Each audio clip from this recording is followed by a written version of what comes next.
पूर्वी राजस्थान में कांग्रेस को मिली जीत को लेकर पायलट कैंप में उत्साह है।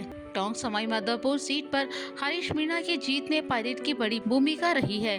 पायलट की अपील पर इस सीट पर गुर्जर वोट हरीश मीणा के पक्ष में गए हैं। इसके अलावा भी पूर्वी राजस्थान में करौली, धौलपुर, भरतपुर और दौसा में भी पायलट का प्रभाव रहा है।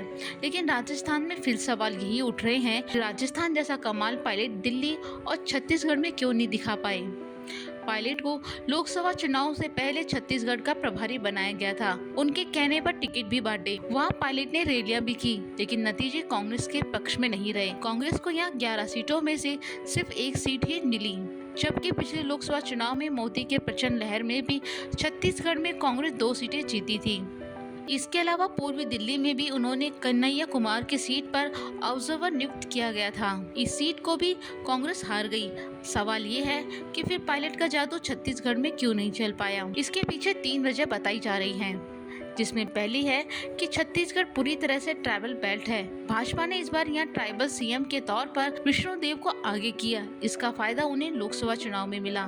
दूसरा, विधानसभा चुनाव हार चुकी कांग्रेस के नेताओं को लेकर वहाँ भी जनता में नाराजगी बनी हुई थी। तीसरा, छत्तीसगढ़ में पायलट भले ही कांग्रेस के प्रभारी थे, लेकिन भूपेश बघेल का कद उनसे काफी बड़ा है, इसलिए चुनाव में पायलट वहाँ ज्यादा कुछ नहीं कर पाए। वहीं गहलोत की बात करें तो राजस्थान में कांग्रेस 11 सीटों पर तो जीत गई, लेकिन जालोर के हाथ सबसे ज्यादा चर्चा में है। यहाँ पूर्व मुख्यमंत्री अशोक गहलोत के बेटे वैभव गहलोत ने चुनाव लड़ा था, लेकिन वो इस लोकसभा में आने वाले 8 विधानसभाओं में कहीं भी लीड नहीं कर पाए और चुनाव हार गए। कांग्रेस के सबसे दिग्गज नेताओं में शुमार अशोक गहलोत को पार्टी आला कमान ने अमेठी जैसी अहम सीट की जिम्मेदारी सौंपी थी। अमेठी कांग्रेस के खाते में आ गई, लेकिन उनके विरोधी खेमे वाले सवाल पूछ रहे हैं कि जादूगर का जादू जालोर में क्यों नहीं चला।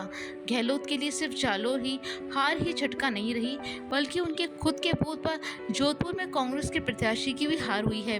हालांकि गहलोत पूरी तरह जालोर सीट पर फोकस रहे थे। कई कांग्रेस के नेताओं ने भी लगातार जालोर में कैंपेन किया था। यहाँ तक कि सर्वे एजेंसी डिजाइन बॉक्स को इस सीट पर प्रचार के लिए लगाया गया, लेकिन इसके बाद भी वैभव चुनाव हार गए।